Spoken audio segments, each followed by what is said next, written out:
안녕하십니까. 주역 64개 노트 정리. 이번 시간에는 그 9번째 풍천소축의 첫 번째 시간입니다. 전체적으로는 95번째 노트 정리입니다. 이번 시간에는 그 풍천소축의 총론적인 의미를 같이 한번 살피겠습니다. 자, 먼저 한자를 같이 한번 읽어보겠습니다. 이 소축계는 이제 대축계와 조금 다르게 이제 그 적게 축적한다, 그런 의미가 있습니다. 자, 한자를 같이 보겠습니다. 소축형 밀운부루 자석요.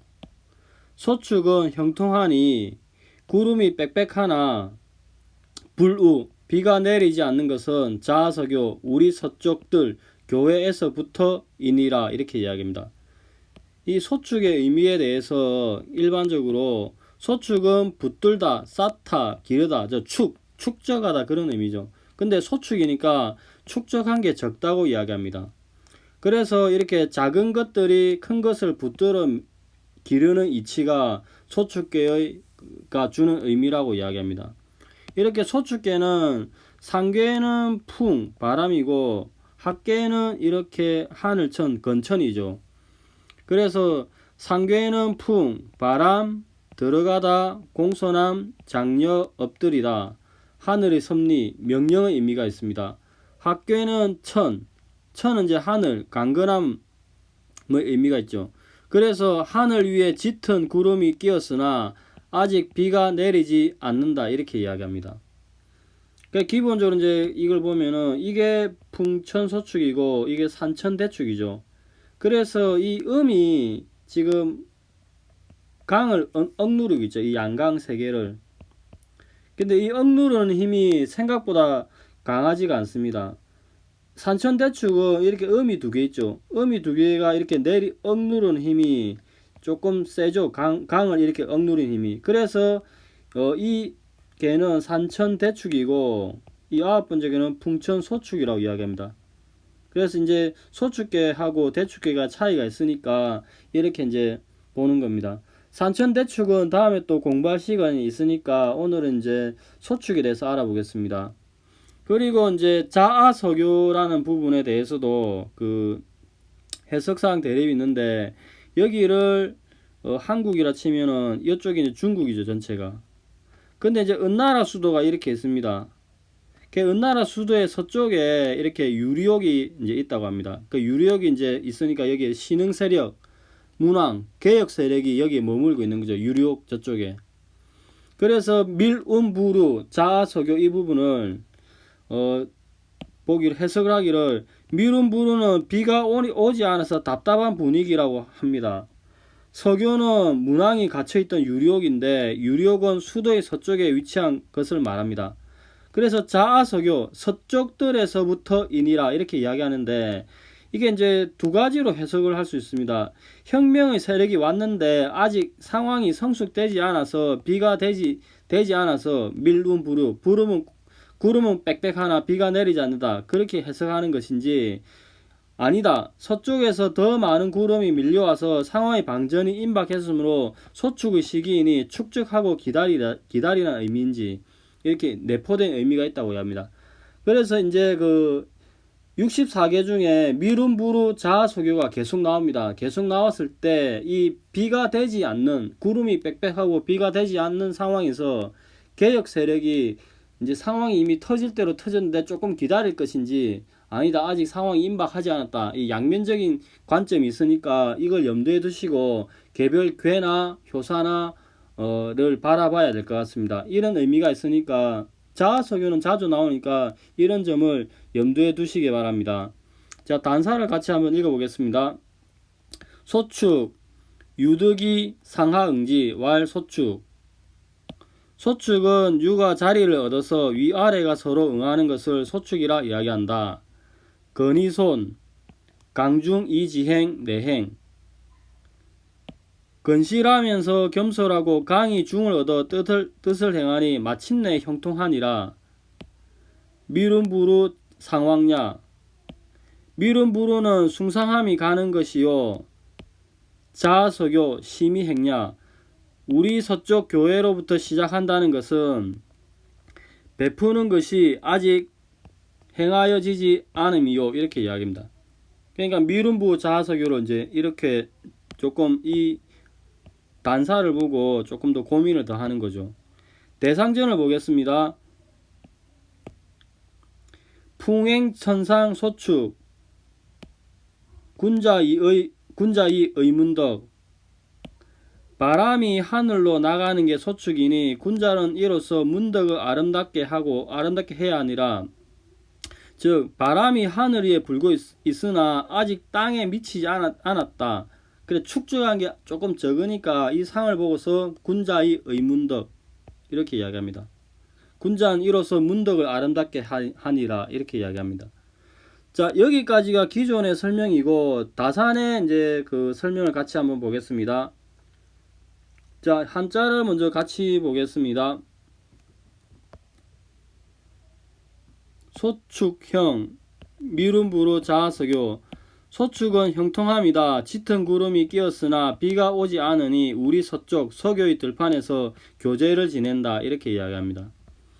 자 여기에서 이제 기존에 이제 그 일반적인 총론적인 의미를 이제 한번 물상을 다 도출해 보겠습니다. 자 기본적으로 축의 의미를 기른다 키운다고 이야기합니다. 그리고 축을 멈추게 한다. 즉 쌓아 멈추게 하는데 무엇을 멈추게 하느냐 건의 원기를 이제 쌓아서 멈추게 한다고 이야기합니다.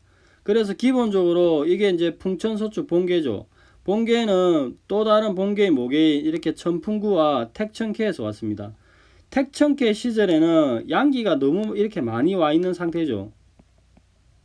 그래서 이거를 6을 4로 내림으로써 4위 위치하면서 양기를 4위로 6위를 4위로 보내면서 양기를 이렇게 억누르는 거죠. 똑같이 내천대장에서도 이렇게 양기가 벌써 4번째까지 올라왔죠. 그래서 이거를 천풍구를 이렇게 만들므로써 이 음을 4위에 위치시키면서 양기를 4위에서 멈추게 한다 이런 의미가 있죠. 그래서 축을 기른다 키우다 멈추게 한다. 근데 쌓아서 멈추게 하는 것은 건의 원기다 이렇게 설명하는 것입니다.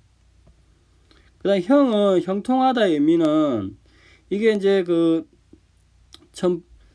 풍천소축의 본계죠. 본계인데 이 본계는 본계의 모계인 천풍구로부터 왔죠. 그래서 본계를 보게 되면은 1과 4가 응하고 추위를 하니까 이 4위가 음으로서 제자리이고 그 다음에 이렇게 리로서 만나니 이 전체 형상이 형통하다고 이야기합니다. 그 다음에 자석으로 여기서 본기면 같이 보겠습니다. 서쪽에서 이름이라 이렇게 이야기하는데 여기가 본계죠. 본계는 본계의 모계인 천풍구 또는 택천쾌로부터 왔죠. 천풍구 시절에 보면은 천풍구의 학계가 손으로서 그 정결이함 이렇게 상이 나오죠. 즉 1에서 4로 가면은 손으로서 재계하여서 이렇게 건에게 제사를 지낸다고 이렇게 합니다. 그래서 이걸 교제사라고 이야기합니다. 그 다음에 서쪽에서 온다는 이야기는 이 택천케의 상계가 태죠. 그 태는 서쪽이죠. 그래 서쪽으로 이렇게 추위해서 오니까 이렇게 이제 풍에 바람이 불금 부는데 비가 이루지 못하니 이제 무슨 하늘에 빌더라도 무슨 이득이 있겠는가 이렇게 합니다. 즉 음이 그 택천케 상계인 태계로부터 오니 이는 구름이 나의 서쪽에서 들판에서 온 것이다. 왜냐 그 풍천서쪽 상계가 손이니까 상계는 손바람인데 서쪽에서 바람이 불어도 이렇게 추위를 하게 되어도 이렇게 추위 상황을 봐도 비를 이루지 못하니 하늘에 빌더라도 무슨 이득이 있겠는가 이렇게 이야기합니다. 그럼 구름이 빽빽하였으나 비가 오지 않는다의 상황을 보면은 여기에 풍천서축 본계죠. 이 풍천서축 본계는 천풍구의 또 다른 모계 하나와 택천케의 또 다른 모계 하나 또 오는 거죠. 근데 추위를 보면은 택천케 시절에는 이렇게 왔는데 비가 안 되는 이유가 여기 아래가 막혀 있죠. 근데 이렇게 추위를 해서 왔는데도 불구하고 이제 이게 비가 될 줄 알았는데 위가 막혀 있죠.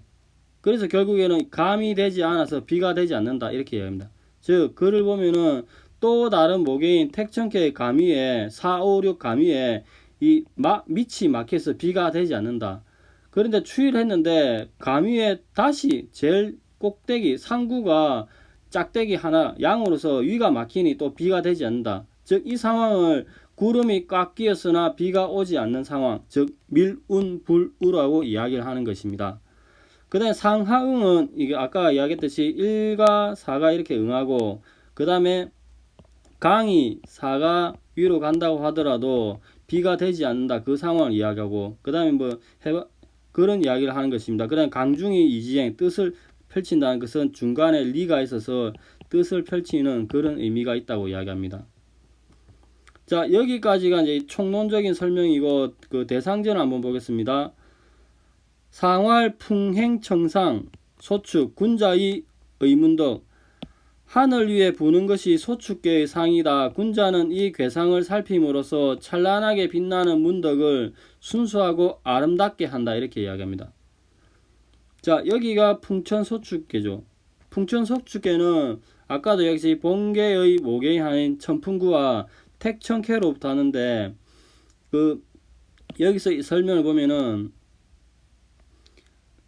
의는, 의문덕 할 때 의는 한결같은 순수한 아름다움이다 이야기합니다. 소축계는 천풍구와 택천계 모계로부터 왔는데, 본래 천풍구와 택천계에 건의덕이 있었습니다. 이렇게 보면은 건의덕이 이렇게 있었죠. 근데 추위하면은 이렇게 리의 문체로서 밝게 빛난다. 그래서 문덕, 문덕의 물상을 나타내죠. 이렇게 하나, 둘, 세 번 어째 보면 변하는 과정에서도, 괴가 모두 세 번 변하는 과정에서도 이렇게 건을 상실하지 않는다 이거죠. 여기에도 건이 있었고 여기에도 건이 있는데 추위를 하더라도 여전히 이 건을 상실하지 않는다, 이렇게 이야기하죠. 그러니까 아름다움이 지극한 것이다. 즉 의문덕, 문덕을 순수하고 아름답게 한다, 이렇게 이야기합니다. 자, 여기까지가 이제 풍천소축에 대한 다산의 설명입니다. 오늘은 이제 소축계의 전체적인 총론에 대해서 살펴봤습니다. 이 소축은 축적에도 멈춤의 대를 이야기하는데, 산천 대축과 달리 이제 조금 축적하는 건데, 그 의미가 무엇인지는 자서규와 미론부루가 잘 설명을 하고 있습니다. 다음 시간에는 개별 효에 대해서 같이 한번 알아보겠습니다. 감사합니다. 좋은 하루 되십시오.